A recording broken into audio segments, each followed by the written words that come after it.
And to other stories, President Akufo-Addo is demanding the strengthening of existing African Union protocols on good governance to sanction civilians who manipulated their constitutions to extend their stay in power. For him, the condemnation and sanctions imposed on military juntas that overthrew elected governments may not achieve much unless the civilian heads of states are held accountable for their inactions that provide grounds for the overthrow. He was addressing an African Union Security Council dialogue on constitutional changes in the continent. The reappearance of coups in Africa, in all its forms and manifestations, must be condemned by all, since it seriously undermines our collective bid to rid the continent of the menace of instability and unconstitutional changes in government, as currently defined by the frameworks enshrined in the Lomé Declaration, the Africa Charter on Democracy, Elections and Governance, and other important regional and continental instruments. Unconstitutional regime changes retard a country's growth. As much as the drivers are largely domestic, the international dimension cannot be overlooked. Foreign involvement in fomenting unconstitutional changes, often in favor of repressive governments, foreign economic interests, and other would-be geopolitical benefits, are contributory factors.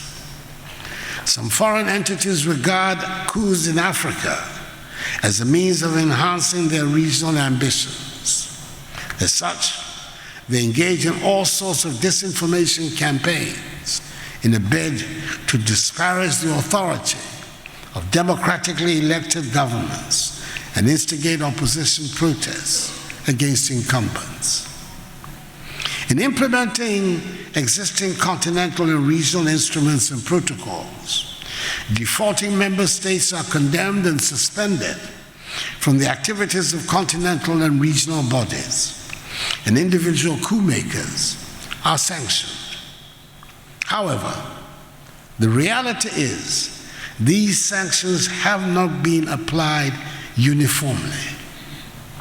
While we're quick to sanction military coup leaders, civilians who achieve similar ends via the manipulation of constitutions to remain in power, for example, go without sanctions, although their actions are clearly prohibited in our legal instruments. This means that the existing frameworks need to be strengthened to capture such infractions.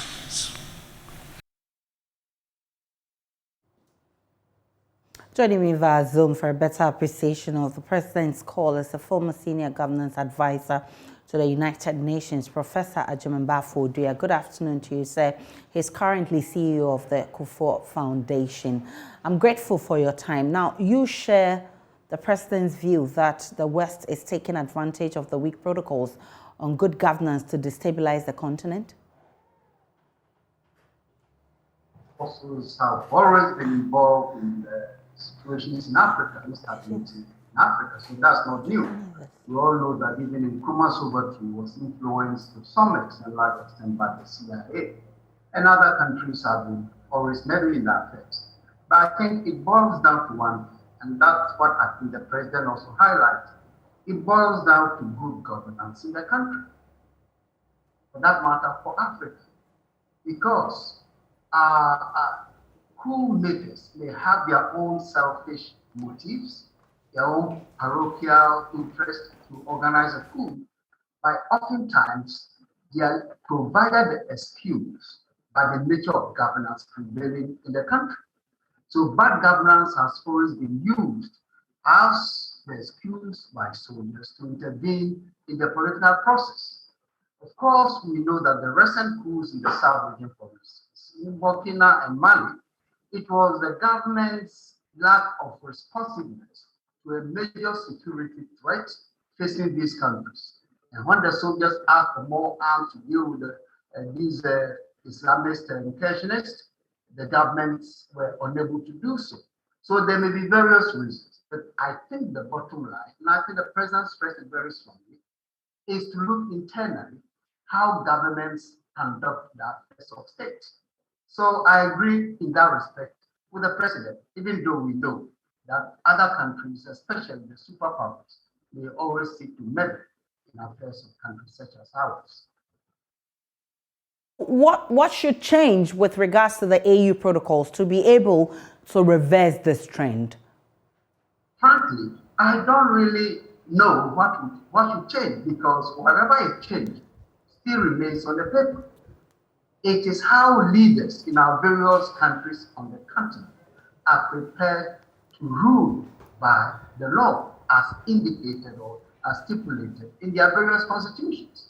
Look, the AU protocol has been there, ECOWAS declaration, as the president referred to, the Lome declaration, human rights charters. We know all these things. That when a leader is in power and is not bothered by these protocols, then of course the leadership can go on to do things that will ultimately lead to his own destruction. So for me, I'm not particularly interested in changing. It's a matter of getting good, responsible leaders.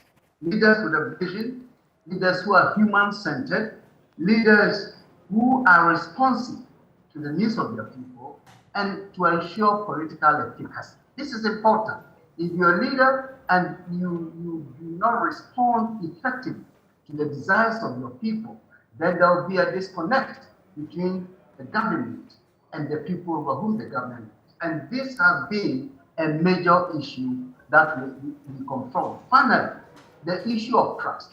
Oftentimes, governments may come to power and they raise expectations as it should be, and people have full confidence in these governments. Yet at some point on the line, they tend to lose confidence of the people because of the dropping of trust in the whole relationship between government and people. And as you know, trust is a political capital in governance, in good governance, I should say. So whenever trust between the ruler and the ruled is broken, that in itself also breeds serious challenges to the democratic process. So I'm saying that whilst I can understand that there should be protocols and all that, it boils down to the quality of leadership that we have in our various countries on the continent. Now, Prof, I'm happy that you talk about the African leaders themselves who have a role to play in all of this. What should be the short, medium to long-term initiatives that should be taken by African leaders if the chairman's call is anything to go by? Well, the point is good. But then again, we refer to the sovereign rights of various countries in the Union, the African Union in this case. If leadership are not willing to comply with the stated principles of good governance, it becomes difficult. You see, we all will want our governments to do well. The governments are there for the people. And if the government fails, or the trust between the government and the people breaks down, that's where the trouble begins. So if you ask me, what should be the initiatives? First, I believe that once you have a good government in place, you should also have a strong counterbalance through effective civil society work. That will ensure that the various organs of government, or governance in this case, are well protected, and that each institution has what it takes to fulfill its role in that kind of governance relationship. So when you see that in most African countries, constitutions have given the executives overwhelming power, then you tend to find situations where the executive overbears over the other organs of government, weakens these other institutions that I'm talking about, as you well know. So it's a matter of us having a leadership that is totally committed, selfless, totally committed to the democratic project. So when our president says, for instance, people should not stay beyond their tenure, he's right, because we have a trend in Africa where towards the end of their prescribed tenure, governments, some heads of state decide to find a way to manipulate their constitution to extend their state. All these are things that lead to the ultimate breakdown of the democratic process, and that also undermines people's confidence in democracy. So democracy per se may have its own challenges, but I think to a large extent, it is leadership that tends to weaken the structure that we are put in place, and that ultimately spells the people. But having said all that, I agree totally with the president. The coup d'etats are not answers to the challenges that Ghana and other African countries have with democracy, because we have experienced so many coup d'etats, and if coup d'etats were able to develop countries, Ghana would have been one of the best developed countries, because we have suffered 5 of them. One of them lasting as long as 11 years. And we can go back and see whether any of these things did anything better for the country. So I agree with the president that coups are not answers. But at the same time, it's also important for our leaders to understand that they have the responsibility not to give room for any military adventures to kind of interfere with the democratic process.